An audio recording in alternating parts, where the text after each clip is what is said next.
Yeah. So what are you kind of finding that indicate that they're refugee camps? Well, it's quite interesting. Compared to the thought sequences above and below, these people are epically poor. They leave very little behind. Okay. And, which is miserable for archaeologists. Very little in terms of material culture, which is unusual. The buildings are quite temporary in nature themselves. In one of the structures earlier on this season, about 30 metres further up the road, we found a small cache of finger rings, 5 finger rings in a little bag, and also a beautiful belt buckle with a purely Celtic design. Okay. Very un-Roman. So that would suggest refugee. Well, it would suggest that these are certainly not Romans. Okay, There's sure, no doubt sure. about that. Yeah. So would this been like camp followers that possibly? No. This is actually, we think, it's fixed communities. So these people are not people associated with the army in any sense of the word. Really? Okay. There's no evidence of military occupation in that particular area. Is that right? So, the only thing that gives about a half military feel is the fact they've been laid out in neat rows. But if the army engineers laid something out, that's all the Roman army engineers would have known how to do. That's all they've done. Neat rows. They've laid out neat rows. So as I said, leisure building plots. This is a temporary refuge. And Now, what did you find yesterday, Andrew? We found an altar yesterday. Really? Yeah. Where was that? Up in the Centurion's apartment at the top there. A big altar, big for Vitruvius anyway, to the god Veteres, the god of Hadrian's Wall. It's only about 67 centimetres high, and has a lovely snake on the bottom with a snake with its eyes and its head. Really? And that's pretty clear to see. Great condition. Sorry? What kind of material? It's made of millstone grit, which is unusual because they're mostly soft sandstone.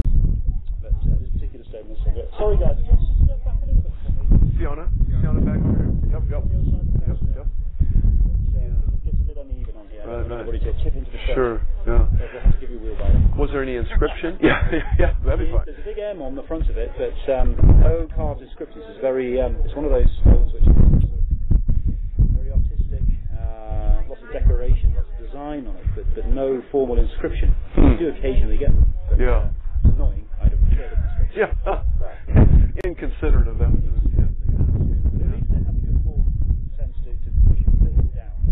Well, that was good. So that the peat would keep it. Exactly. That's perfectly preserved. I can't argue too much about that. That's great. So when did you last find some limewood tablets? 2007. Okay. So the round tablets we went down to the right level.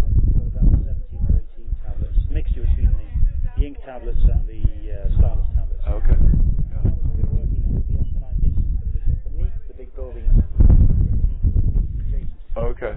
Now the March 1973 finding was over by the oak tree. Right. Still a sign in the ground, but it's basically when you get the junction of paths, outside the fort wall, right, about 3 meters down. Where we are today. Yeah. And where you got the gravel, have you already excavated there?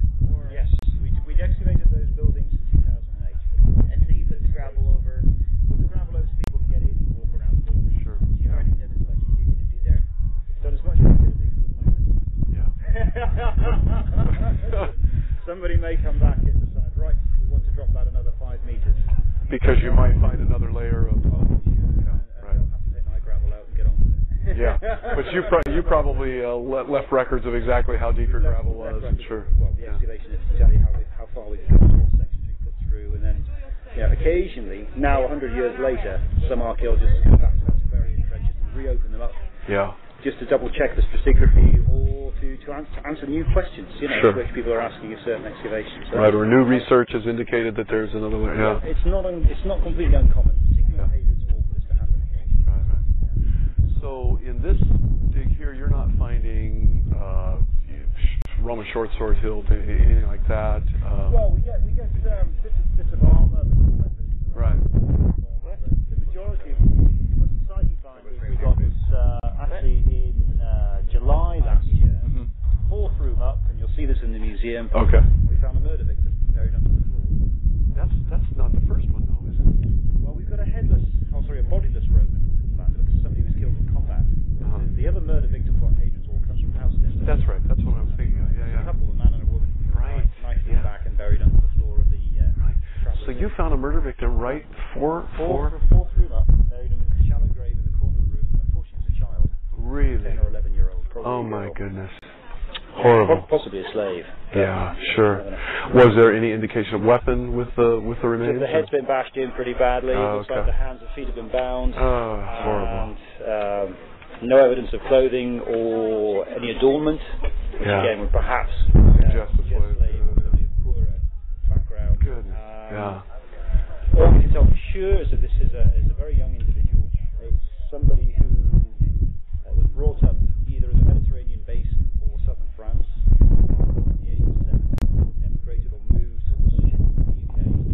Lived in the UK for about 3 years.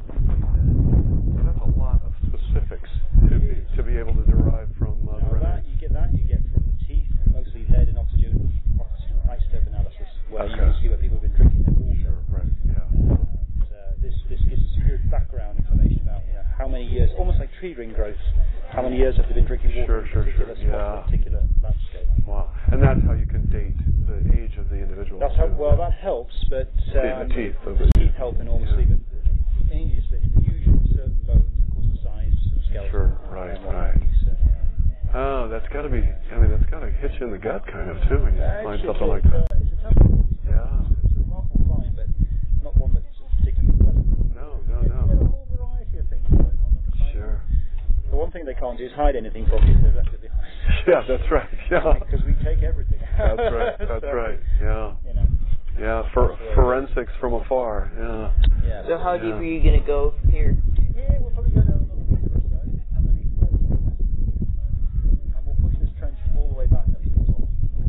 Can you give us a brief description of kind of how you handle the dig? Some people are over with sponges, and other people are just digging. Well, they're just taking the excess water out at the moment. When you get down to this material, this level, the way forward is to take it out with a spade, and you break it up in the wheelbarrow quite finely. Yeah. We do that because if you're dealing with organic remains, the last thing you want to do is to trowel furiously, because what you do is you just trowel them away.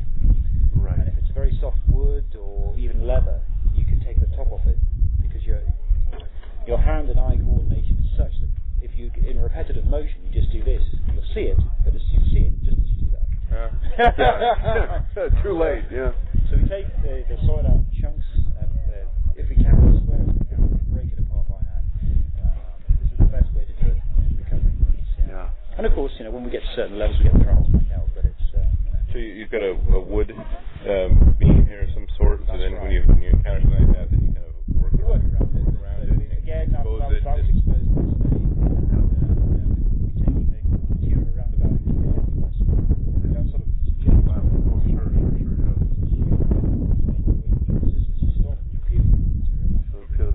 So can you date that timber we're looking at right there in the it's half round? 5 to Okay, so just before Hadrian. Just before Hadrian's Walls construction started. It's you've got timber posts which are the tags, and then there's the actual timber frame which had boards and planks all the way across when we excavated it. Taking them off. It's basically a piece of wall section, timbered wall with a frame, like a stud partition wall, which has been pushed over. So not too dissimilar to sort of modern building techniques. Right. A little bit more rough and ready. Yeah. It's the army. Yeah, that's right. They're getting it up. They're getting it up quick. They're getting the roof on. Sure. Right. Well, Andrew, it's very, very interesting. Thank you for thank you for filling us in. Enjoy your visit.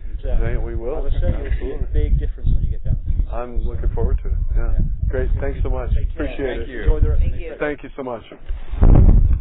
That's Andrew Burley. He's the son of Robin Burley, who made the big discovery March 1973, right over there by that oak tree. That's where they started finding those 800 limewood tablets. But it's curious. I didn't realize they were still finding more of those, and that's great stuff. Really good stuff.